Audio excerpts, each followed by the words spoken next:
Welcome to the Content Amplified podcast, brought to you by Masset. Our goal is to help you get more from your marketing content.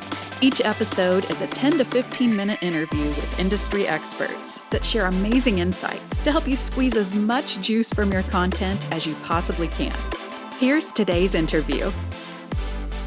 Welcome back to another episode of Content Amplified. Today I'm joined by Reed. Reed, welcome to the show. How you doing? Happy to be here. Excited to have you. Well, Reed, we've got a fun subject that I'm really excited for, but before we dive in, maybe you could explain a little bit more about your background, what you love about content, and let us get to know you for a second. Yeah, absolutely. Reed Gusness. I am the Chief Marketing Officer at a company called Prophecy. Prophecy sells master data management software. And if you've never heard of that, I'll imagine many haven't. Master data is data about your most important things in a business, your customers, your products, your assets, your locations, employees, etc. In what we do, a lot of times companies have big strategic goals and they're trying to do things with their data. I'm sure you're no stranger to that topic. Yep. And what companies find is when they want to drive digital transformation, improve their customer experience, look for cross-sell, upsell opportunities, compliance, AI, analytics, and more, they need to use their data, but their data is in different silos across the business. And when they bring it together, they find it's duplicated, it's inconsistent, it's incomplete, it's inaccurate. And so what Prophecy does is we break down those data silos, we match, merge, standardize, and correct data, and then we push that data back out to the source system so that it can be used by business users and for strategic initiatives within companies. So that's a little bit about Prophecy and what we do. My background, I'm a born and raised B2B marketer. I've been working in B2B SaaS for most of my career. My superpower as a CMO would be demand generation. If you think about a T-shaped marketer, that is where I've been very deep in my experience as a marketing executive. But content, we're here to talk about content, and it's a passion of mine. It's obviously something that is, foundational to any company who's looking to drive demand creation and demand capture motions in the market. And it'll be a fun topic for us to discuss today. Love it. Love it. Well, I'm excited. Typically, this conversation, everyone has a lot of opinions about this particular subject. And I don't think there's a right or a wrong opinion, but, definitely people believe in one way or other. But today we're going to talk about gating your content. And Reed, you have an interesting philosophy on this, on just how much people should gate their content. Where does that come from? What are your beliefs on should or shouldn't we gate our content? Yeah. It's a fun topic, and I'm going to get a lot of probably for people for talking about it this way. But I think, unfortunately, there's a very dogmatic perspective on this topic in particular. It's either one way or no way at all. But my perspective on it comes from my experience in my career, and not just listening to opinions on channels like LinkedIn from the people who talk about these things. I prefer more gates. I think people should gate more of their content. And let me just caveat that by saying there's certainly a right way and a wrong way to do it. I have this philosophy, and maybe you do too, Ben, but people are used to filling out forms. They just are. Forms aren't going away. And sure, there's probably some market segments where there's a lot of friction and hesitation of forms of the buyers and the customers and the prospects. Like you're selling to marketers, perhaps that could be one area where that people don't like that philosophy. But overall, I mean, think about when you sign up online for a concert, a cruise, doctor's appointments. People are used to forms, and forms are a necessary part of data collection and data entry in today's world. And so I think that if marketers think strategically about, first, why they're using the form, and then second, how they're using the form, forms can be tremendously transformational for B2B companies. I love it.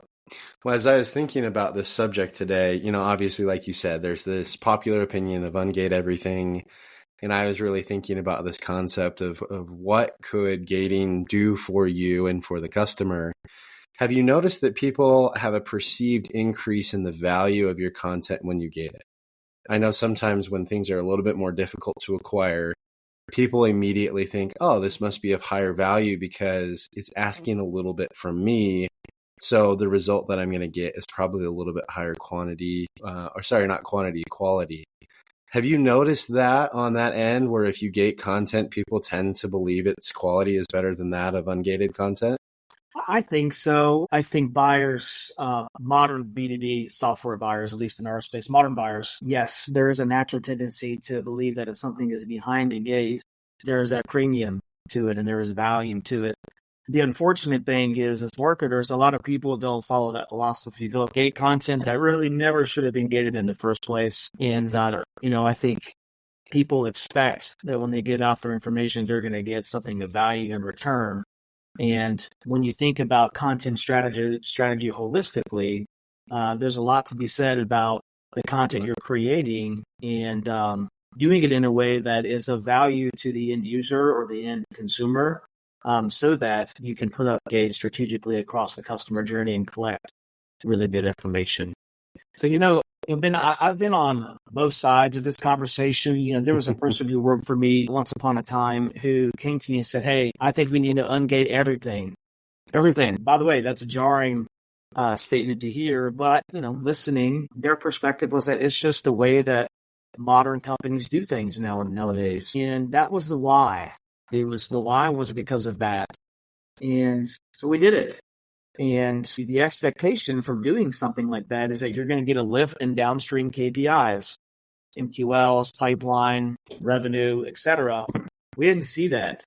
We did not see that. Perhaps it was a couple reasons why. Perhaps maybe the content wasn't good enough. We ungated everything, and it doesn't matter if you have a gate or not. If the content is not something that is of value to your persona or your customer, then gates really don't make a difference. Yeah.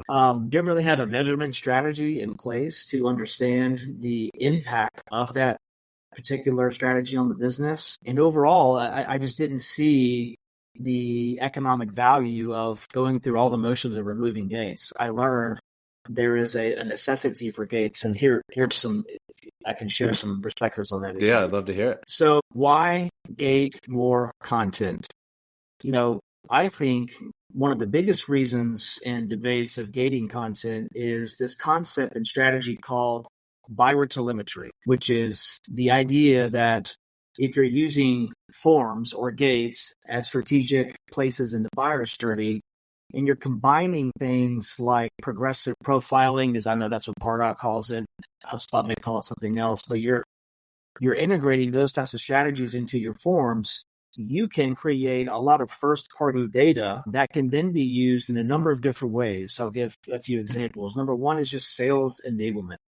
Mm-hmm. At Prophecy, one of the things that we do with our gated strategy and through the lens of creating buyer telemetry data about our customers and prospects is we'll sit down with them, we'll look at their territories, and because someone's filling out a gate or consuming content through a form, they're getting that content. We now know roughly where they could be in their buyer's journey, but we also know what type of engagement that account has with us as an organization. And if I'm a sales rep and I'm looking at my territory to figure out where I can go start sales conversations and drum up opportunities, that information is just simply invaluable.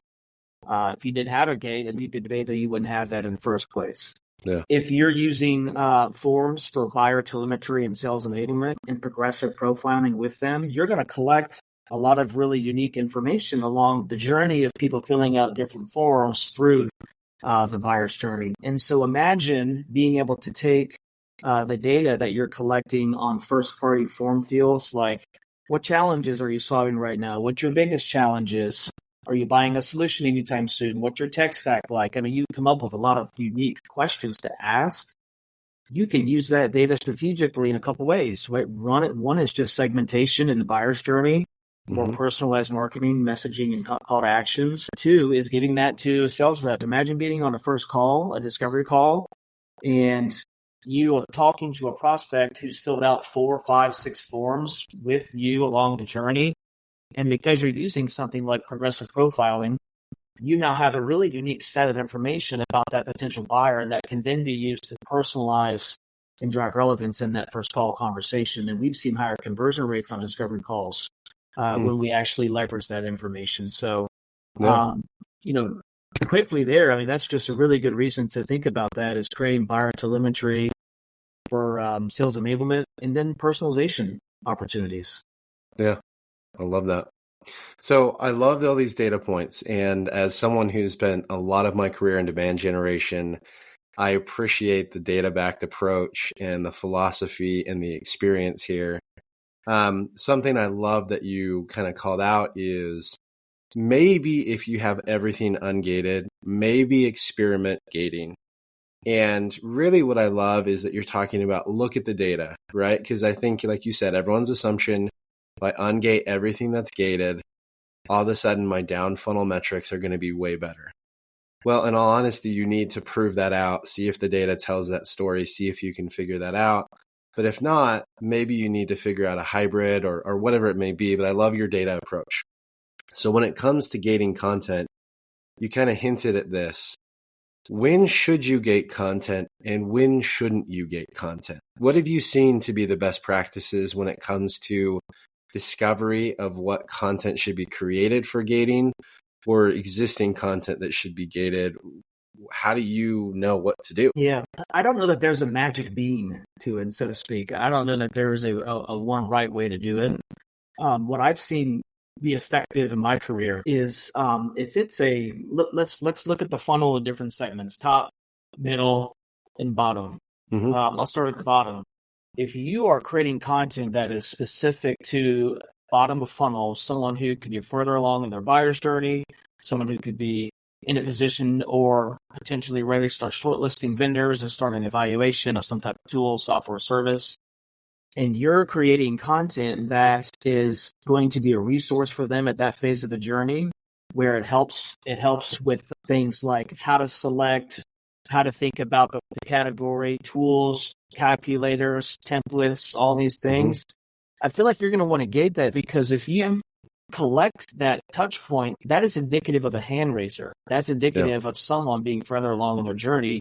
And you would not get that signal if you didn't do that otherwise. Now, that doesn't mean stick your business development team on every single one of those and try to follow up with them. But what it does do is it'll allow you to understand at the account level where that account could be in their journey. So that's how I kind of look at it in terms of bottom of funnel. If you're creating high-value resources, we call them high-value offers, HVOs, where we put a lot of energy into them, we made some investments in them in there. Yeah.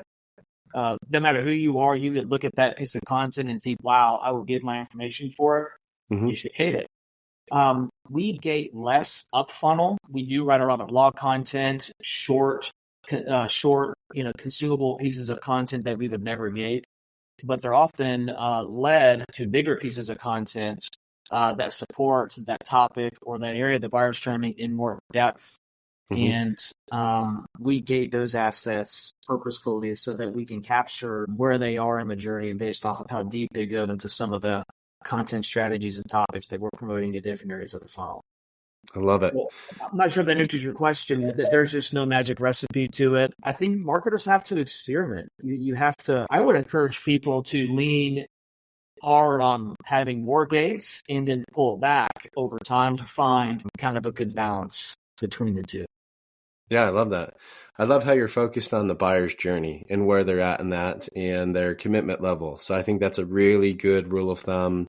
The further in the funnel, the more likely someone is to fill out a form, the better off you are to gate things.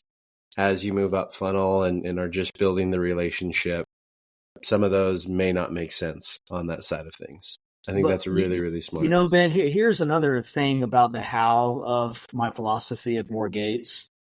If and most B2B companies do this, but if you are making investments in data providers, Clearbit, ZoomInfo would be two market leaders that come to mind. This strategy is effective when you tie forms to those data enrichment services, where the first form that is presented for a gated piece of content, you're going to ask very basic information, first name, last name, email, and that could be it.